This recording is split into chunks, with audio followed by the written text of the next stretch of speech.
यहाँ पे हम कवर करने वाले दो टॉपिक को, सबसे पहले आकाश एनजी को लेकर बात करने वाले हैं। आकाश एनजी को डीआरडीओ डेवलप कर रही है इंडियन एयरफोर्स के लिए और इंडियन आर्मी के लिए। इसके दो वेरिएंट है। तो जो एक फ्लाइट टेस्टिंग है वो आज कंडक्ट की गई है 10:30 AM पे ओडिशा के ITR से। और यहाँ पे टेस्ट फायरिंग के टाइम पे जो IAF का लॉन्चर है, IAF का आकाश एनजी लॉन्चर, उसका इस्तेमाल पहली बार किया गया है। क्योंकि इससे पहले जो टेस्ट कंडक्ट होते हुए दिखे थे वहाँ पे आर्मी का लॉन्चर इस्तेमाल किया गया था। पहली बार जो आकाश एनजी IAF का है वो टेस्ट फायर होते हुए पब्लिक डोमेन में दिखा है।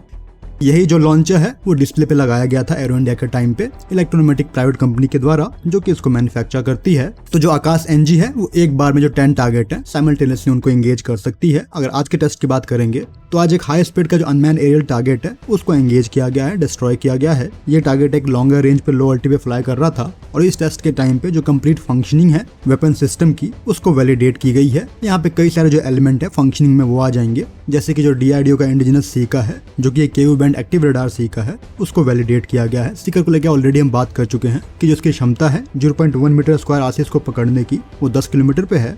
जहाँ पे जो टारगेट वेलोसिटी होगी वो 300 मीटर पर सेकंड से भी ऊपर की होगी तो उसको इंटरसेप्ट किया जा सकेगा। तो जो इसका सीका है उसके टारगेट कई सारे एलिमेंट बन सकते हैं, जैसे कि फाइटर एयरक्राफ्ट हो गया, स्टेल्थ एयरक्राफ्ट हो गया, रिमोटली पायलटेड व्हीकल हो गए, TBMs हो गए, या फिर जो क्रूज मिसाइल है, हेलीकॉप्टर्स हैं, वो सभी इसके टारगेट बन सकते हैं। तो जो सीकर का वैलिडेशन है एक लो ऑल्टी टारगेट के लिए वो आज कर लिया गया है। लॉन्चर को यहाँ पे वैलिडेट किया गया है कि जो लॉन्चर का मूवमेंट है वो कैसा रहता है, लॉन्चर से जो मिसाइल की रिलीज है वो कैसी रहती है, वो यहाँ पे वैलिडेट हुई है। हॉट लॉन्च एलिमेंट है, जो मल्टी फंक्शन रेडार है, इलेक्ट्रॉनिकली स्कैन रेडार है, उसको यहाँ पे वैलिडेट किया गया है। और इसका जो कमांड कंट्रोल कम्युनिकेशन पोस्ट है उसको भी यहाँ पे प्रूव कर लिया गया है। तो इस पूरे टेस्ट फायरिंग के टाइम पे जो भी सैम के डेटा थे वो कलेक्ट किए गए हैं रडार से, टेलीमेट्री से, या फिर जो इलेक्ट्रो ऑप्टिकल सिस्टम है उन सभी से, और सभी डेटा जो डिजायर्ड रिजल्ट है उसकी तरफ इंडिकेट करते हैं। तो इस फ्लाइट टेस्ट के टाइम पे IAF के ऑफिशियल, DRDO के ऑफिशियल, प्लस जो BDL और BEL के ऑफिशियल है सभी यहाँ पे थे।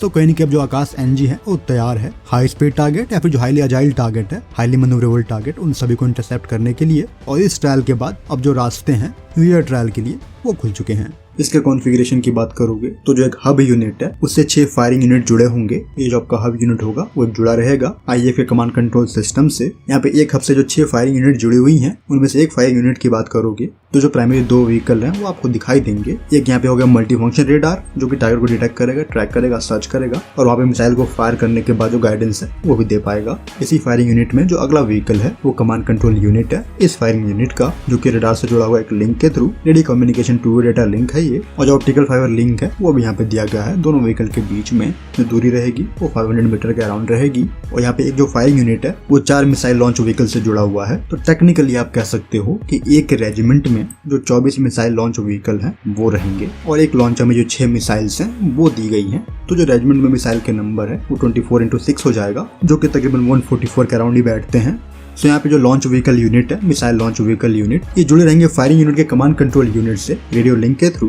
और यहाँ पे जो सभी फायरिंग यूनिट है ये आपस में जुड़े रहेंगे एयरफोर्स के नेटवर्क से सैटेलाइट कम्युनिकेशन के थ्रू। तो अगर कोई जो हॉस्टाइल टारगेट है वो बढ़ रहा है तो जो नजदीकी फायरिंग यूनिट होगा उसके रडार उसको डिटेक्ट करेंगे। डिटेक्ट करने के बाद जो आइडेंटिफिकेशन है वो होगा। अगर टारगेट हॉस्टाइल रहा तो उसको डिस्ट्रॉय करने के लिए जो कंफर्मेशन है वो हब से भी ली जाएगी। तब जो डायरेक्शन है CCU वो देगा मिसाइल फायर व्हीकल को, और मिसाइल फायर होने के बाद जो MFR है उसको गाइड करेगा टारगेट तक। तो ये जो कॉन्फ़िगरेशन है वो रहेगा, जो कि प्रीवियस आकाश वेरिएंट के कंपैरिजन में काफी लाइटर है। और जो फायर पावर है वो भी यहाँ पे हाई रेट डिलीवर कर रहा है, क्योंकि एक जो मिसाइल व्हीकल है वो 6 मिसाइल को कैरी कर रहा है।